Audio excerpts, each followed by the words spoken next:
Good day, everybody. Tracy Brown here, and we are finishing up our week around health at every size and some of the ways we use to introduce it, counsel with it, whatever. So I hope if you haven't listened to all the rest of the videos this week, please do so, because I shared a lot of examples of how I introduce it in a variety of types of clients. And I mean, that's just one of many, by the way. So I think I gave two pretty solid examples this week, and I could give 100 more. So I'll be setting up a site for us to access those here shortly in the next couple weeks. So anyway, for today, I just want to celebrate the gift of health at every size, the gift of all our people that we've all just had the benefit of working with and knowing, reading their work, their books, whether they're still here with us or not. And this movement started definitely back in the 60s. And it's just kind of building. The science is basically kind of catching up. And so for me, one of the best benefits from having the health every size kind of movement be a thing is a lot of this, not only just the community, but the science around it. Because I remember back, for me, Haes feels like it validates what I knew to be true, but I didn't have the guts or the courage to speak out loud about, because I didn't want to be alone. I didn't want to be the only one. And now there's some science. Because when I went through my own recovery, it really wasn't there. I just decided to allow myself to gain weight and hope for the best health-wise, because I knew mentally and emotionally suppressing my weight to be healthy, physically, was certainly not making me mentally or emotionally healthy. So I kind of felt like I had to choose possibly, but I was willing to take the risk. And now that I know there wasn't any risk, really, it was just fear. And really, it had more to do with adaptive function than it did about actual health and weight suppression. So that's something we'll be talking more about in weeks to come as well.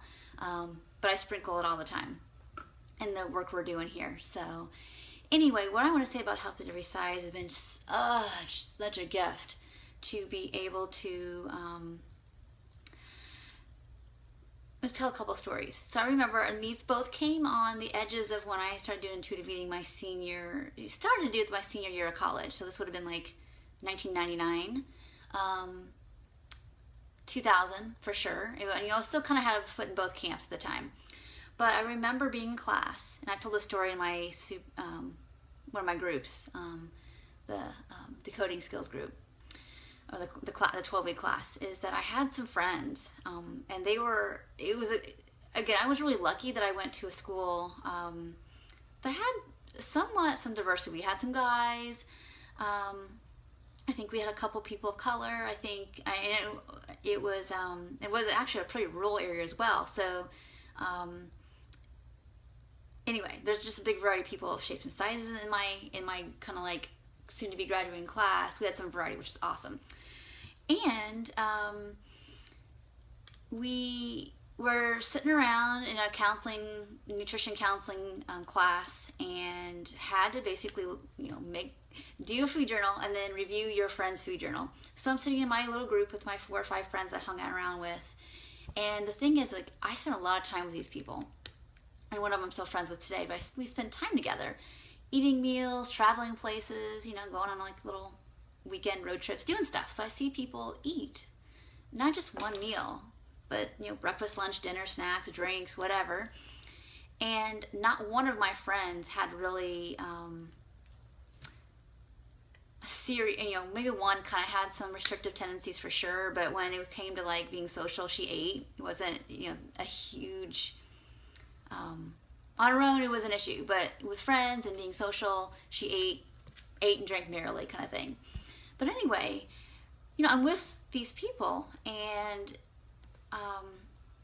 all with a big variety of shapes and sizes, and definitely would not be falling in I would say of the 5 of us, probably 3 of the 5 would be falling into the overweight categories of VMI.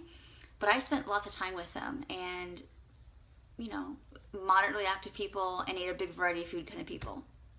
Did they drink beer? Totally. But nobody, these were all fairly quote unquote normal eaters. They just cared about nutrition, and that was their major, but they weren't overly, there wasn't any orthorexic tendencies. And so it was amazing, because we're doing it was, I was having these out-of-body experiences of like doing this food journal exercise.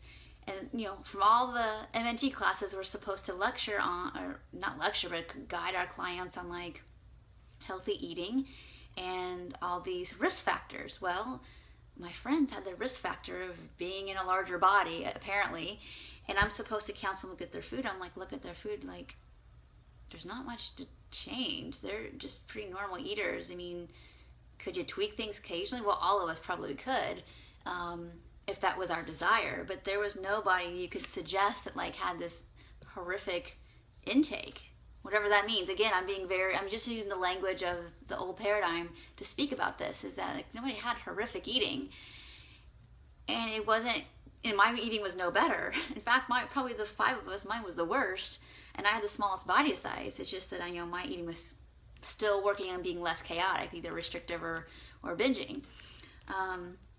So of all of us, mine was probably the worst, but of course I showed my good day, to be reviewed, of course, and it was one of those things where at this moment, like, I know I've been around these people long enough that like their intake isn't the cause of their weight, their size. Like, this is who they are.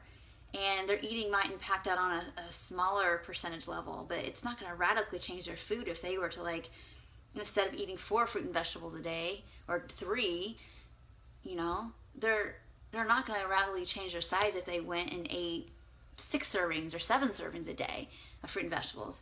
And it made me think about all the people I've spent lots of time with in my life, of how their intake was so varied as were their body sizes. And I knew lots of people who probably didn't eat the most nutrient-rich diet that were in smaller, even leaner bodies. And I knew people who ate what one considered a pretty nutrient-rich diet, and, standard size, average size, small fat, larger body sizes. And, there wasn't a name for what I was noticing. And I had to okay, what do I do with this?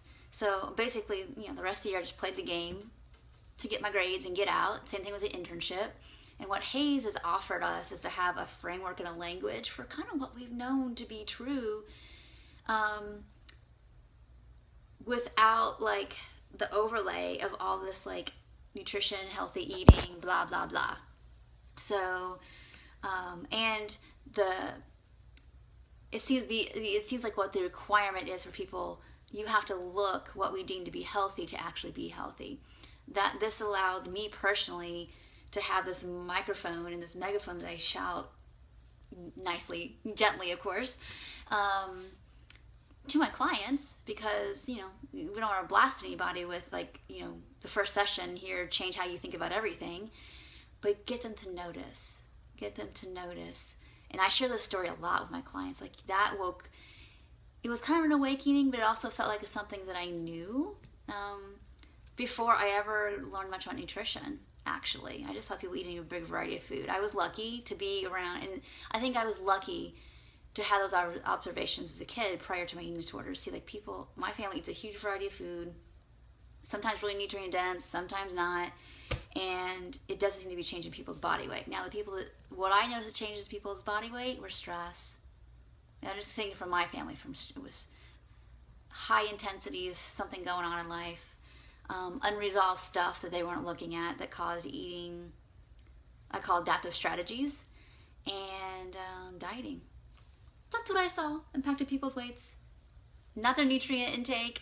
So that's been the most powerful thing for me. Now, everybody who's already listed in this group so far, thank you so much for putting that out there. They're so powerful, those testimonies of the power of health at every size. So if you think this video is helpful, share with your colleagues, share with your family, share some of the ideas that you've gotten from this group, and put it as part of a collection for you to help your clients. So, all right, well, thank you so much. Have a great day, and I will be checking in with you the next couple days with some little just things to think about for the weekend.